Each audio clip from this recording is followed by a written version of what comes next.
Have you ever wondered who the world's most dangerous hacker is?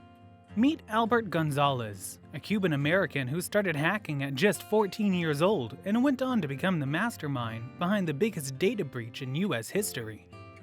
In 2007, he and his team stole over 45 million credit and debit cards from the TJX companies, resulting in a loss of over $170 million.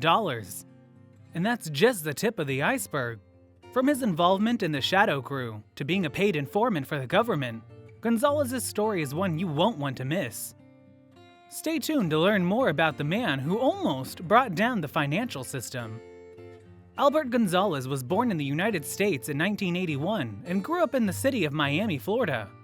It wasn't until he was 12 years old that he got his first computer, and he lived with his parents and his sister. Already at the age of 14, he had broken into NASA's computer system. Even though his peers thought of him as antisocial and silent, he maintained a small circle of friends who were also interested in computers. These people were his support system. Initially, his interest in seeing how things function was what drove him to hack, but all that changed in 2002 when he became a member of an international hacking group known as Shadow Crew.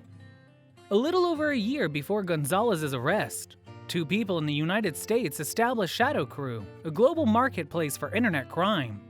Gonzalez was one of its first customers. The hackers focused their attention on the systems owned by companies to acquire access to the credit card information of customers, which they then sold on the dark market. This was something that detectives had never seen before. In the past, they had dealt with lone hackers, but now they were facing organized criminal groups that were functioning online. It was a massive-scale case of identity theft on a scale never seen before. The style of the Shadow Crew website was predominantly black and blue, and it had the name Shadow Crew printed over the top of the page, along with their logo, which read, "For those who like to play in the shadows." Because the website featured a number of different forums that were devoted to various categories of offenders, it was simple to locate and engage in conversation with people who shared similar perspectives. Shadow Crew was an early iteration of the dark web.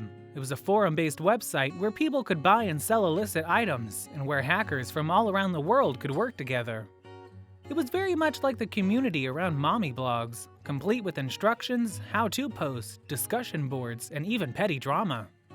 Members who violated the terms of service of the website would be banned from the platform and have whatever benefits they had accrued as a result of their use of the website taken away. Due to the fact that Gonzalez was found to be in possession of the servers, it was hypothesized that he was one of the leaders of Shadow Crew. Gonzalez was one of the first members of Shadow Crew.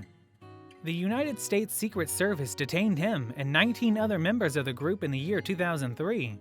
It was discovered that he was involved in the trafficking of over 1.5 million stolen credit cards and ATM cards when he was living in New Jersey at the time. However, he was only charged with holding 15 false credit and debit cards due to the investigation that was conducted. Gonzalez avoided serving time in prison by striking a bargain with the United States Secret Service, which required him to assist the agency in locating and identifying other computer hackers. Gonzalez agreed to continue working with Shadow Crew as a condition of the bargain and to supply the authorities with information regarding the activities of other hackers. As a result of his service with the United States Secret Service, he was awarded a yearly pay of $75,000 from that organization. Despite the fact that he worked with law enforcement, he was the mastermind behind the 2005 hacking of TJX firms, during which he obtained over 45 million credit and debit cards over the course of 18 months.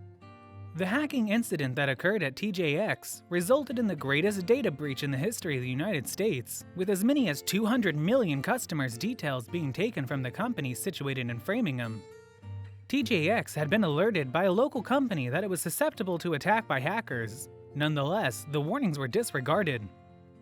A hacker sitting outside of a Marshall store near St. Paul, Minnesota, with a telescope-shaped antenna pointed towards the store to capture wireless transactions, carried out the breach. Over the course of 2 days, the hacker eavesdropped on the communication that passed via the Watts network, which is an invisible network, and stole credit card and bank account information. After gathering the information, the hacker proceeded to break into the TJX corporate headquarters in Framingham.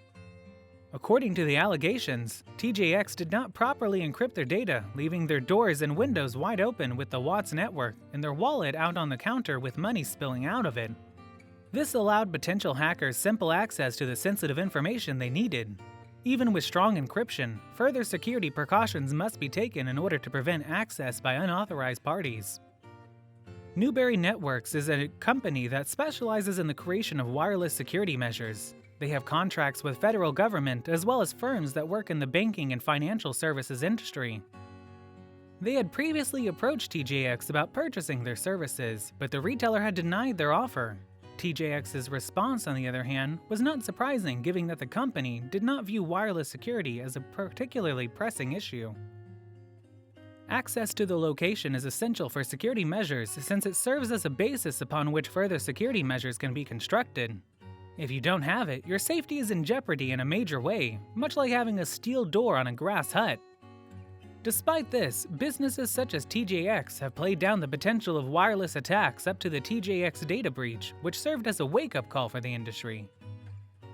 From Framingham, Mary Saladna of News Center 5 brings us the latest news. The authorities who were looking for a cybercriminal known as Sedgwick made a startling discovery in 2008. He had been working for them as a paid informant all along. During the arrest of Albert Gonzalez, also known as Sedgwick, officers discovered $1.1 million in cash hidden in a barrel buried in Gonzalez's parents' backyard. Additionally, officers discovered a Miami condominium, a BMW, a firearm, a money counter, a Tiffany diamond engagement ring, 3 Rolex watches, and a variety of other gifts for Gonzalez's family. The end game for Gonzalez was to amass $15 million in liquid assets and then retire. A number of other conspirators, including Stephen Watt and Hamza Zamin, were taken into custody as well. Gonzalez was sentenced to 20 years in jail for hacking and obtaining information from TJX Corporation. Gonzalez was charged with hacking the TJX company, while Watt received a sentence of 2 years in prison for helping Gonzalez. Zamin was handed a sentence of 4 years in prison for money laundering. The year 2009 saw TJX record a loss of damages totaling $171.5 million. Gonzalez was also charged with breaking into the Heartland Payment System database and stealing 130 million credit card numbers, which were then sold. Although he entered a guilty plea for the allegations related to hacking TJX, the remaining charges against him were dismissed. It is anticipated that Gonzalez will be released in the year 2025. According to projections made by the Hershovit Group, the global cost of cybercrime would reach $6 trillion in the year 2021. This number is significant since the pace at which cyber hacks are committed has become the crime with the fastest growth rate in the United States.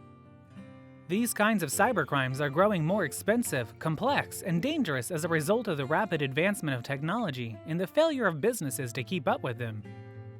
Cybercriminals are now going after huge business entities, financial institutions, healthcare facilities, and even personal gadgets used in homes. In certain instances, hackers are able to get access for extended periods of time before the security breach is discovered.